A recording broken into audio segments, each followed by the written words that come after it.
Welcome students.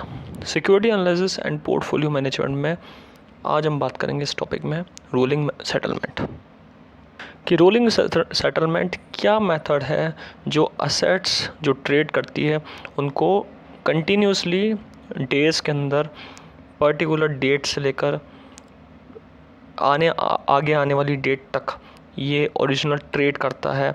किस तरीके से ये ऐसा मेथड है जो 1 वर्किंग डे लेटर चलता है और जो यस्टरडे में ट्रेड कंप्लीट करा वो आगे आने वाले दिन में कंप्लीट करता है। सो आज इस वीडियो में हम बात करेंगे कि रोलिंग सेटलमेंट क्या साइकिल होती है, किस तरीके से इसका मेथड है। रोलिंग सेटलमेंट अगर देखा जाए तो एक तरीके से कंटिन्यूसली कोई जो एग्रीमेंट्स होते हैं, कंटिन्यूसली ट्रेड होता है, तो उस चीज़ का ट्रेड का सेटलमेंट करने के लिए इसका नाम जो दिया गया है वो है रोलिंग सेटलमेंट। यानी कि ट्रेड को सेटल करने के लिए ट्रेड को कंटिन्यूसली रोलिंग इसलिए दिया गया है क्योंकि एक कोई भी चीज़ होती है वो रोल करती रहती है लगातार, यानी कि एक चीज़ रिपीट होकर वापस आ रही है और कंटिन्यूसली चल रही, तो वह डेट इज़ अ रोलिंग। इसलिए इसको रोलिंग दिया है। रिपीट क्या हो रहा है? ट्रेड रिपीट हो रहा है। सेटलमेंट क्यों है? क्योंकि ये ट्रेड पिछले दिनों का जो सेटलमेंट है वो आगे आने वाले दिनों में करता है, इसलिए इसका नाम क्या है? रोलिंग सेटलमेंट नाम दिया है।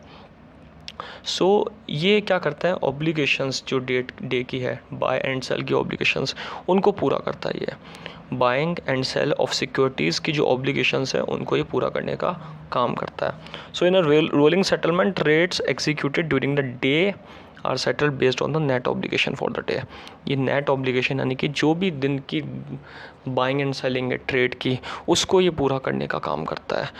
इसलिए इसको नाम क्या है दिया गया है? रोलिंग सेटलमेंट के नाम से दिया गया है। रोलिंग सेटलमेंट क्या है? ट्रेड एग्जीक्यूशन करने का एक मेथड है जिसमें सिक्योरिटीज़ या असेट्स जो होती है वो होती है और वो जो बाय एंड सेल की ऑब्लिगेशंस है उनको यहाँ पे पूरी करी जाती है। इसलिए इसको क्या कहते हैं हम यहाँ पे रोलिंग सेटलमेंट के नाम से जानते हैं। अब रोलिंग सेटलमेंट में एक और बात होती है कि रोलिंग सेटलमेंट T+2 डे के बेसिस से होता है। अब ये T+2 डे क्या होता है? T+2 डे यानी कि ये मेथड का एक टाइप है जिसमें बताया जाता है कि T यानी कि ट्रेड डे, जिस दिन आपने ट्रेड करा, और +2 डे यानी कि किसी भी चीज़ को ट्रेड करते हो तो वो 2 दिन वर्किंग डे लेता है, 2 वर्किंग डे लेता है।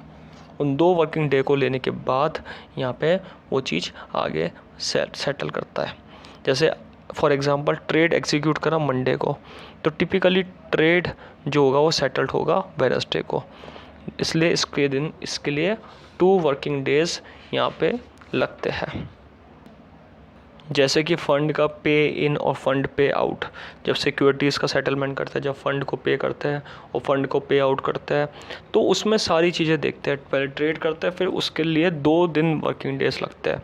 2 वर्किंग डेज 2 वर्किंग डेज यहाँ पे इन्वॉल्व होता है, जिसमें ऑब्लिगेशन पहले डिटरमाइन की जाती है national securities clearing corporation limited के द्वारा, NSCCL के द्वारा, और फिर फ़ंड को पे इन करा जाता है, देन फंड पे आउट होता है कंपनी के पास, और फिर यहाँ पे उस चीज़ का मैनेजमेंट करा जाता है।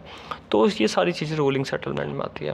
रोलिंग सेटलमेंट में मेंबरशिप के बेसिस पे इंस्ट्रक्शन दिया जाता है, सिक्योरिटीज़ को मूव करा जाता है NSCCL यानी कि नेशनल सिक्योरिटीज़ क्लियरिंग कॉरपोरेशन के द्वारा, और ये इसी जो प्रोसेस में T+2 डेज लगते हैं, यानी कि ट्रेड करने वाले दिन से लेकर 2 दिन ऐड करके यहाँ टाइम लगता है।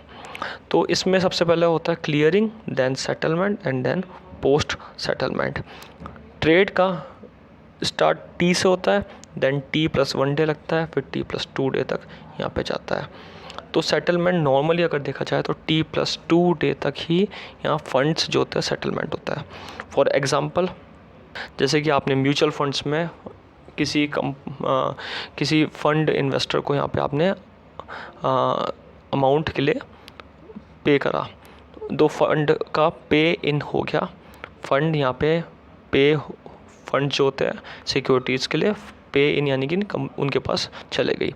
अब वो पे इन से पे आउट करने यानी कि पूरा प्रोसेस करने में 2 वर्किंग डे या 2 वर्किंग डेज लगाते हैं, और इसी प्रोसेस को हम रोलिंग सेटलमेंट ट्रेडिंग कहते हैं, जिसमें फ़ंड की बाइंग होती है और फंड के लिए पेमेंट जाता है, और फिर फंड के लिए पेमेंट जाने के बाद उसकी वैल्यूएशन के बाद उसको अलॉट कर दिया जाता है।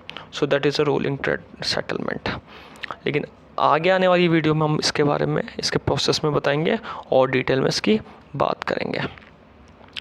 The funds and securities pay in pay out are carried out on T+2 day. इसलिए यहाँ पे क्या कहा गया, फंड जो होगा वो पे होगा T+2 डे में, यानी कि आएगा और जाएगा फंड, वो 2 वर्किंग डेज यहाँ पे इन्वॉल्व करता है, इसलिए इसको trade plus 2 working day involve में माना गया है। सो इस वीडियो में हमने बात करा only meaning of rolling settlement. Next video जो होगी सिक्योरिटी एनालिसिस की, उसमें हम प्रोसेस ऑफ रोलिंग सेटलमेंट समझेंगे कि क्या प्रोसेस है, उसको पूरे डिटेल में समझेंगे। इस वीडियो में हमने सिर्फ इसका मीनिंग समझा है कि रोलिंग सेटलमेंट क्या होता है, ट्रेडिंग सिस्टम में transaction buying and selling of securities को इन्वॉल्व करता है, एकदम काउंटर ट्रांजेक्शन है जो कि T+2 डे इन्वॉल्व भी करता है, कई बार सेम डे भी इन्वॉल्व करता है, लेकिन कई बार 2 वर्किंग डेज़ को भी इन्वॉल्व करता है, इसलिए इसमें T+2 डे इन्वॉल्व होता है, जिसमें फंड्स का पे इन एंड पे आउट इन्वॉल्व रहता है। तो इस वीडियो में हमने पढ़ा रोलिंग सेटलमेंट के मीनिंग के बारे में। Thank you.